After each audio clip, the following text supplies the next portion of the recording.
เรามาเข้าโจทย์ข้อที่15ข้อที่15เขามีก็คือเขาบอกว่า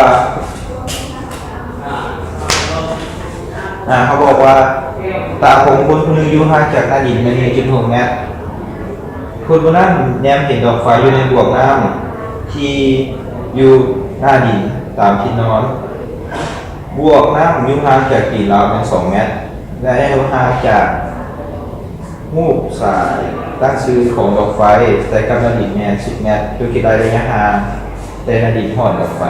วันสั้นทำเบอร์เนาะคือ AB นี่ของเราแมนรวมสูงของตาฝนและ AC นี่แมนระยะห่างในแต่ละคนหาบวกน้ำเนาะแล้วมีก็คือ CD นี่เป็นระยะแต่บวกน้ำหาสายตั้งชื่อของดอกไฟใส่นาดินและ DE นี่แมนโลกสูงของดอกไฟเนาะซึ่งเราต้องการส่องหาตัวนี้เราจะสร้างรูปสามเหลี่ยมขึ้นมาคือรูปสามเหลี่ยม A ขีด B ขีด C เนาะซึ่งมันจะเท่ากันกับรูปสามเหลี่ยม A B C ซึ่ง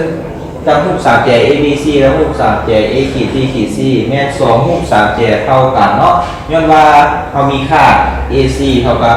A ขีด C และมุมอัลฟาเท่ากับมุมอัลฟาขีดและค่าของ A ขีด B ขีดเท่ากับ AB เนาะจะรูปสามเหลี่ยมจะรูปสามเหลี่ยมของเราคือ A ขีด B ขีด C แล้วรูปสามเหลี่ยม C D E ของเราเนาะอีกตามกฎเกณฑ์แต่ละเราจะถอนได้อันนี้ก็คือเราจะได้ A ขีด C ส่วนไหนครับ A ขีด B ขีดเท่ากับ CD ส่วนไหนครับ DE เนาะวันนี้เราถอนเอา DE เราจะเท่ากับ A ขีด B ขีดคูณให้กับ CD ส่วนให้กับ A ขีด C วันนี้มาแทนค่าเขาเลยซึ่ง A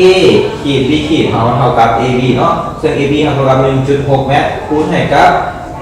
CD ของเขาแมนเท่ากับ10 เมตรเรามาส่วนให้กับ A ขีด C ซึ่ง A ขีด C ของเขาเท่ากับ AC เนาะหรือ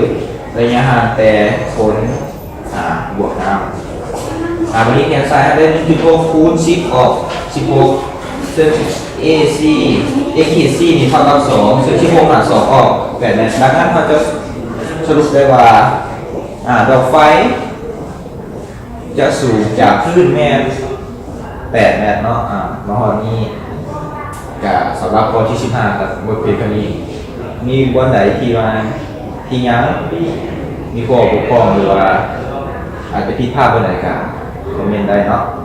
ขอบใจ